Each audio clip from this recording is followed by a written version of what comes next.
Olá, eu sou Silvia Garcia, está começando Manchetes Online e hoje nossos assuntos são estes. Novo Código de Processo Civil prioriza acordos e agiliza acesso à justiça.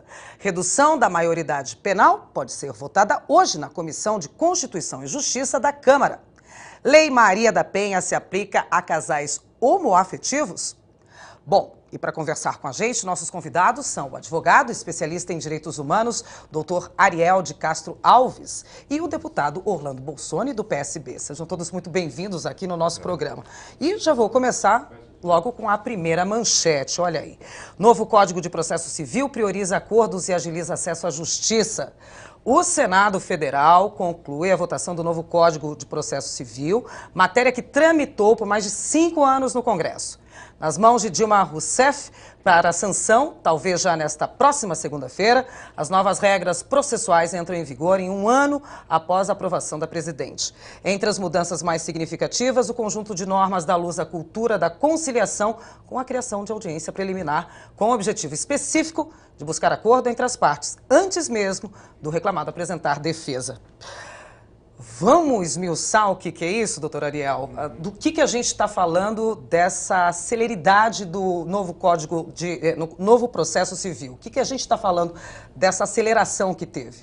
O Código de Processo Civil já foi sancionado pela presidenta Dilma Rousseff e ele gera uma agilização na justiça exatamente por conta de diminuir o número de recursos e também gerar o pagamento de custas processuais para cada recurso que for apresentado pelos advogados. Então, isso também acaba agilizando. A outra questão são os acordos que podem ocorrer a partir das mediações e das conciliações. Todos os tribunais do país, todas as justiças dos estados precisarão ter centros de mediação de conflitos e de conciliação, para a gente ter menos processos, aquelas demandas que duram anos e anos, e termos mais acordos a partir da atuação de conciliadores. Esse vai ser o principal objetivo a partir desse novo Código de Processo Civil. As ações de família, outra questão importante para a nossa discussão aqui, que o deputado também atua nessa área, as ações de família vão ter prioridade. Então, a questão de pensões alimentícias, divórcios, separações, vão ter uma prioridade a partir desse novo Código de Processo Civil, uma tramitação mais célere, que hoje muitas vezes demora, muitas vezes anos e anos, nessas próprias causas de família que geram uma enorme angústia, que geram conflitos no ambiente familiar que vão se arrastando por muitos anos. Então, são algumas das questões importantes aí para a sociedade brasileira poder compreender esse novo código. Eu tenho um resuminho aqui, deputado, mais ou menos do que o doutor Ariel acabou de falar. Com relação ao divórcio, como é que era? Somente após 1 ano da separação formal ou depois de 2 anos que o casal não vivia mais junto. Isso era. Como fica agora com essa celeridade? Casais podem escolher pela separação ou a partir diretamente do divórcio. Divorciou, separou, não tem mais problema. Com a pensão alimentícia, antes prazo de 3 dias para pagar a dívida de pensão alimentícia. Com esse novo, com o novo processo civil, prazo de 10 dias para pagar a dívida de pensão. Caso ultrapasse isso, o devedor é preso no regime semiaberto. Enfim, em boa hora, né, deputado? Primeiro, é um avanço. Bem lembrou já o doutor Ariel, uma honra poder debater com ele esse tema. É um avanço para o país. É importante o desenvolvimento, ele não se faz, se confunde muito o desenvolvimento apenas com uma questão econômica, econômico-financeira, medindo o desenvolvimento através de meios quantitativos. Não é bem isso, não é o fato do país ser a 7ª ou 8ª economia do mundo, ou seja, ter a 7ª ou 8ª produção do mundo, que faz com que o país seja mais ou menos desenvolvido. Senão, por exemplo, alguns dos países, países hoje produtores de petróleo, seriam países desenvolvidos pela alta renda per capita que tem. Não é o caso. Exato. O desenvolvimento ele se faz, em especial, por instituições fortes. Então, por instituições que têm uma perspectiva de ter um período longo, de ter um período de segurança, chamada segurança jurídica, garantias de longo prazo. O Código do Processo Civil, ele foi atualizado, ele era um código arcaico, um código de décadas. Ele não espelhava a realidade que o país reflete hoje. O país hoje é um país moderno, é um país em todos os setores, nos aspectos sociais, econômicos, o país é um país moderno. Então ele avançou. Um dado importante que agora a prática vai mostrar, visto que o Código de Processo Civil ele tem um ano para entrar em vigência. Era até isso que eu ia falar. Que é um preparo, a sociedade se preparar, os tribunais poderem criar tanto treinar essa prática, disseminar essa prática, mas também de criar infraestrutura. Veja o caso da mediação. Então, eu acredito que é um avanço, e um dos maiores é a questão da celeridade da justiça. Então, a justiça ela não é justa quando ela é tarda e quando ela é lenta. Então, ela acaba sendo profundamente injusta. Então, isso eu acho grande avanço. Outro aspecto é de buscar a cultura do entendimento. Então, a justiça hoje, a justiça brasileira em especial, ela tem a cultura do conflito, a cultura da contenda, quando as pessoas, os querelantes, eles vão se indispor, vão ficar uma discussão inócua que na maioria das vezes não contribui muito com a sociedade. Aqui nessa mesma TV Alesp, o Dr. José Renato Nalini, presidente do Tribunal de Justiça de São Paulo, ele falava que uma ação com um bom advogado, ela pode ter ela chegar a 20 anos para ter o seu desfecho. Dadas todas as etapas, né, doutor? Todas as etapas que tem ao longo do processo. Então, acho que é um avanço. E aí, se voltarmos à questão, inclusive, econômica, o aspecto social é o mais relevante de todos, mas a questão econômica, veja, então,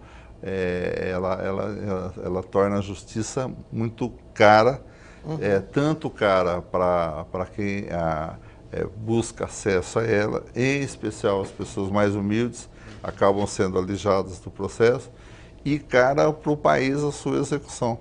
Então veja que às vezes ocorre uma ação se inicia sob uma cultura, e veja, se ela acaba o julgamento 20 anos depois, ela não vai refletir mais o momento do seu início.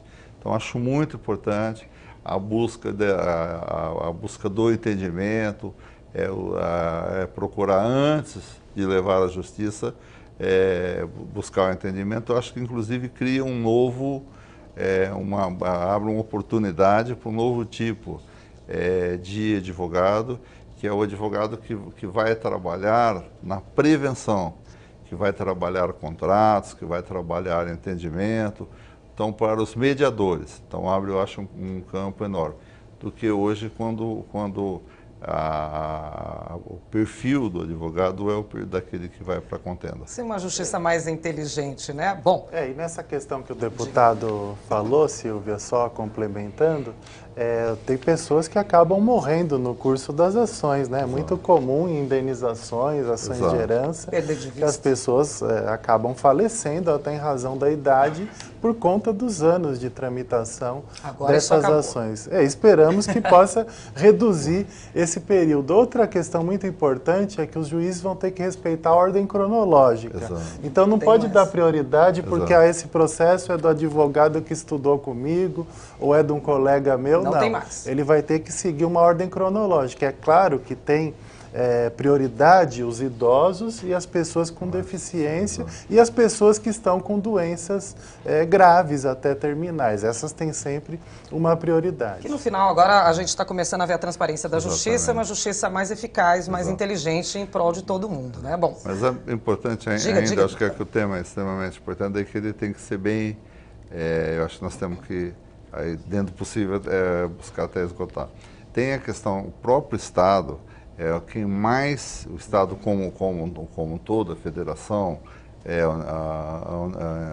o Estado e os municípios, então o poder público é que é um dos principais demandantes. Por exemplo, tributos, então o doutor, mais uma vez recorrendo ao doutor, ensinamentos do doutor José Renato Nalini, ele falava que uma ação, então às vezes uma ação de R$180, por exemplo, que uma prefeitura entra, uma ação de IPTU, uma ação de uma multa da pessoa que estava lavando calçada, da pessoa, qualquer espécie de multa de costumes, ela custa ao final para o Estado R$1.800. Uma multa que no início era 180. Então, a partir do momento que entrou no Estado, a ação... Menos de R$200. O valor vai... chega a R$1.800. Então, tudo por essa prorrogação, prolongação, as morosidades. Prorrogar os prazos, eu acho. E aí, essa questão que o doutor Ariel lembrou também de já se pagar as custas processuais ao longo do processo também, porque a pessoa ia postergando para o final. No modelo atual, ele favorece a pessoa, ele não favorece a pessoa que teria assim, a razão dentro. Ele favorece aquele que quer postergar porque não tem razão. Complicado, né? Muito complicado, mas acho que esse é um grande avanço. E foi muito bem conduzido. Quem coordenou o andamento pelo Supremo foi o ministro Luiz Fux, que é uma pessoa também preparada. Eu acredito que é um avanço, é muito importante para essa fase que o país está vivendo, tanto das relações familiares, quanto da relação econômica, e em especial a relação da atividade política administrativa no Conselho de Administração Pública. Dentro dessa área aí, direitos humanos, olha só o que vem aí na nossa próxima tela. Redução da maioridade penal pode ser votada ainda hoje na Comissão de Constituição e Justiça da Câmara. A Comissão de Constituição, Justiça e Cidadania da Câmara dos Deputados pode votar hoje, dia 17, a proposta de emenda à Constituição, PEC 171 de 93, que reduz a responsabilidade penal de 18 para 16 anos de idade. A proposta está na pauta e chegou a tramitar na CCJ na última legislatura, mas não foi votada. Polêmico esse assunto. E aí, maioridade penal 18, 16, como é que fica isso? Quem me conhece sabe que eu sempre fui contra essa mudança, né? Até muitos anos atuando no próprio Conselho Nacional da Criança e do Adolescente e na própria Ordem dos Advogados do Brasil. Essa é uma posição também da OAB que entende que a questão é inconstitucional. Não poderia, por emenda à Constituição, reduzir a idade penal. Teria que ter uma nova Assembleia Constituinte para tratar desse tema. Por isso que está sempre em pauta na Comissão de Constituição e Justiça, mas depois acaba se colocando para frente ou acaba não sendo aprovado exatamente por esse entrave constitucional. E é muito possível, ainda que o parlamento aprove por uma questão política, porque a avaliação parlamentar ela é jurídica, principalmente da CCJ, mas é política. Existe uma pressão, uma demanda da sociedade sobre esse tema. Mas essa questão pode ser barrada no Supremo a partir de ações de inconstitucionalidade da própria OAB, do Conselho Nacional da Criança e do Adolescente, e pode ser derrubada uma medida nesse sentido. E também acho, socialmente, que isso não vai resolver o problema da criminalidade. Não sei qual é a posição do deputado, mas eu tenho certeza que se a gente colocar adolescente de 16 num sistema prisional completamente falido, muitas vezes dominado por facções criminosas, esses jovens vão se tornar mais criminosos ainda, eles vão para a faculdade do crime. E hoje, se eles ficam ficam. Uma unidade de internação e que nós tivemos melhoras bem significativas nos últimos anos. Lá eles são cuidados por psicólogos, por assistentes sociais, por educadores e não por carcereiros. E não ficam em espaços tão superlotados. Os presídios hoje, um centro de detenção provisória aqui em São Paulo, tem 700 vagas, está com 1.500, 2.000 presos. Uma unidade de internação da Fundação Casa mantém no máximo 60 adolescentes com tratamento individualizado. Para ter uma ideia, a reincidência na Fundação Casa, o índice oficial, é de 16%. No sistema prisional, o Ministério da Justiça diz que é mais de 60%. Então, essa é a diferença. Apesar de ter... De 2 anos de idade, essa é a diferença. Apesar de todo um clamor público e social, a gente sabe que isso não vai resolver e não vai diminuir a criminalidade. Eu tenho números aqui, deputado Orlando Bolsoni. Até junho de 2011, cerca de 90 mil adolescentes cometeram atos infracionais. Correto. Destes, 30 mil cumprem medidas socioeducativas. Apenas 0,5% da população jovem do Brasil, que conta com 21 milhões de jovens de 12 até 18 anos. 0,5% só, se é que eu posso falar essa palavra. Que cometem infrações, enfim, que estão cumprindo, as medidas cabíveis socioeducativas. É motivo para reduzir de 18 para 16? É o risco de tomar decisões. Nesse momento, onde há um clamor com relação à questão da segurança, que é um fenômeno muito mais complexo, que tem aspectos de ordem econômica, aspectos de ordem social, o problema da própria desestruturação familiar. Então, é uma questão mais ampla, não é uma questão exclusivamente, não é lei, só lei que vai resolver. Então, é uma questão que ela deve ser discutida com muita calma, com muita tranquilidade. O Estatuto, o ECA, o Estatuto da Criança e do Adolescente, ele mal fez 20 anos. Nós não conseguimos aplicá-lo, essa que é a grande verdade. O país ele tem uma grande dificuldade de transformar as leis eficazes. Não é por falta de leis, mesmo aqui na Assembleia, seria quase uma redundância, eu, parlamentar, com alguma experiência de vida pública, sempre atuei como secretário de planejamento mais de 20 anos, ou como professor na área, mas falar isso, mas não é por falta de leis. A questão é da aplicação das leis que já existem. Nesse caso específico, os números que você retratou são extremamente... eles nos alertam para ter esse cuidado. O outro, lembrou também o doutor Ariel, é a questão do modelo. Então, é um tema que tem discussões que às vezes nós não trazemos para cá, o parlamento não traz, em especial o Congresso Nacional não traz, que é a questão, por exemplo, da situação da população carcerária. A população carcerária, ela tem ela vive hoje em presídios, que aí, lamentavelmente, que são medievais. Então, veja que, por exemplo, no caso da notória, que ficou aí, famoso, caso de uma pessoa que já foi sentenciada no Brasil, que é o Henrique Pissolato, o que aconteceu? A Itália resiste de extraditá-lo pelo fato de que considera que ele o colocaria em risco de vida aqui pelo nosso sistema. Então, são temas, esses temas... Então, na prática, eles reconhecem que todos que estão nos presídios brasileiros estão em risco. Então, veja, aí a defesa do governo falou assim, não, mas nós construímos uma ala em um presídio lá em Brasília, o chamado presídio, construímos que esse tem, então veja, mas eles não sentiram, a justiça italiana, lembrou bem, doutor Ariel, não sente essa segurança. Então, esse é um ponto. O caso da Fundação Casa, lembrou o doutor Ariel, é um modelo diferenciado. É um modelo que talvez devesse ser ampliado e criar mais, não só mais unidades, mas mais alternativas também. Eu posso relatar a experiência que eu convivi, que na minha cidade, por exemplo, a questão também da liberdade assistida, tem diversos mecanismos, caminhos para essa, eu acho que tem diversos mecanismos que nós temos que buscar recuperação.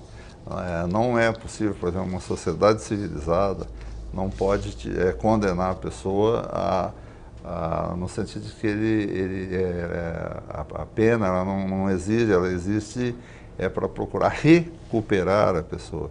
Ela não existe, ela não é vingança.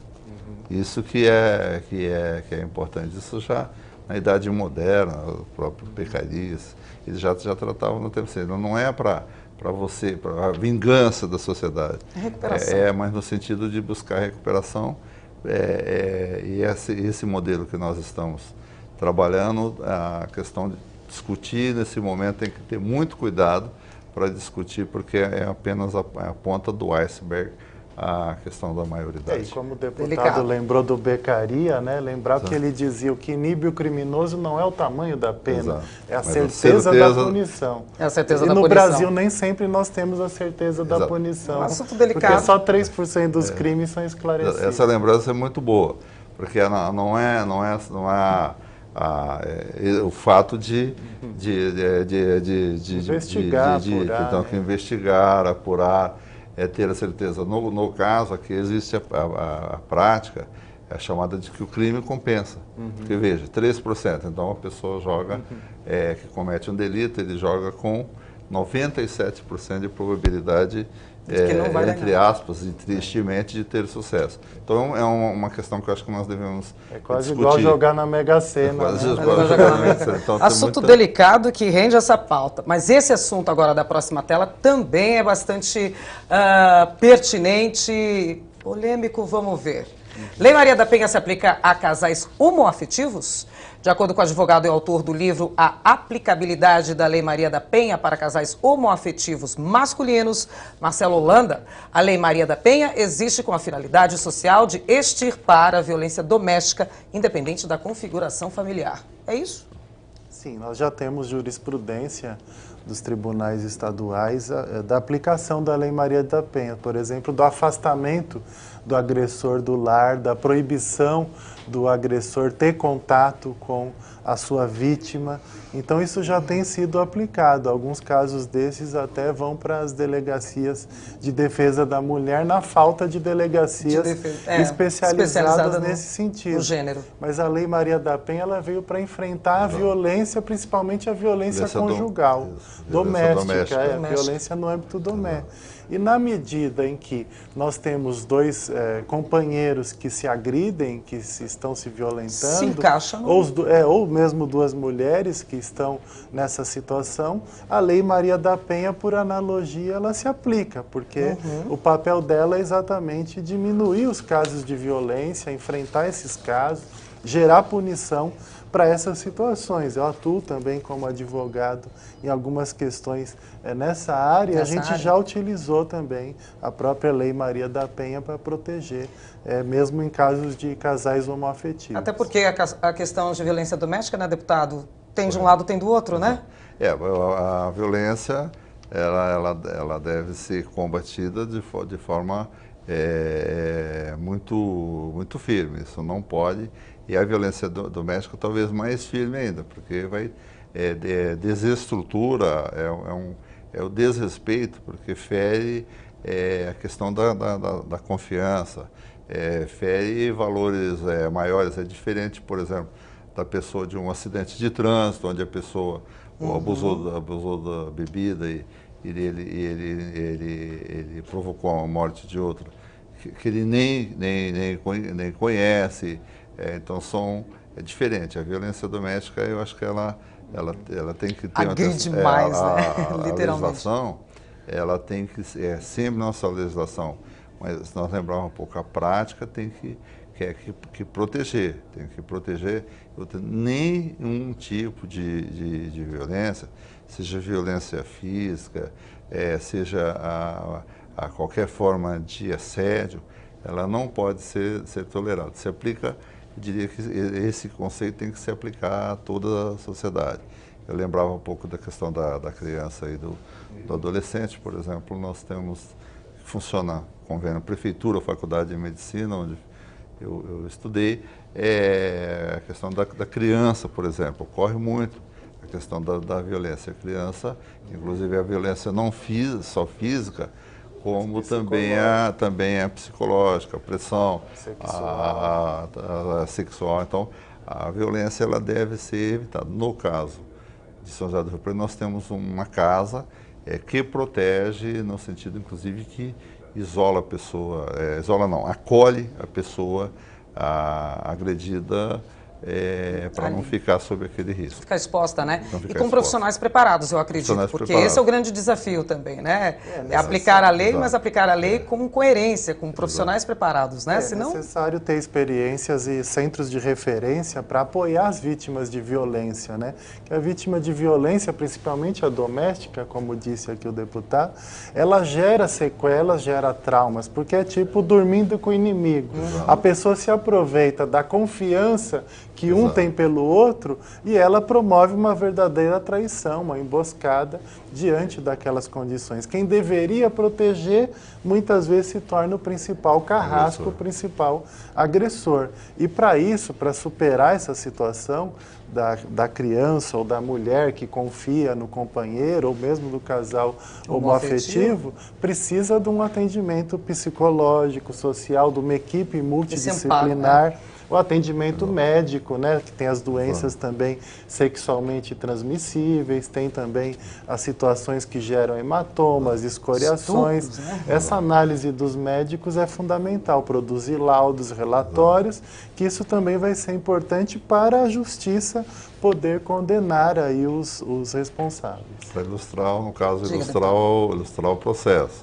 Ilustrar e punir, porque veja que lembrou um pouco, doutora Ariel, e você, Silvia, que a questão existe legislação no Brasil, existem muitas leis, mas a legislação não é aplicada, não existe a efetiva eficácia da lei, como se ela não existisse. Então, a pessoa que comete a violência, ela tem que sofrer uma sanção. Ela tem que sofrer uma sanção para ela poder não voltar.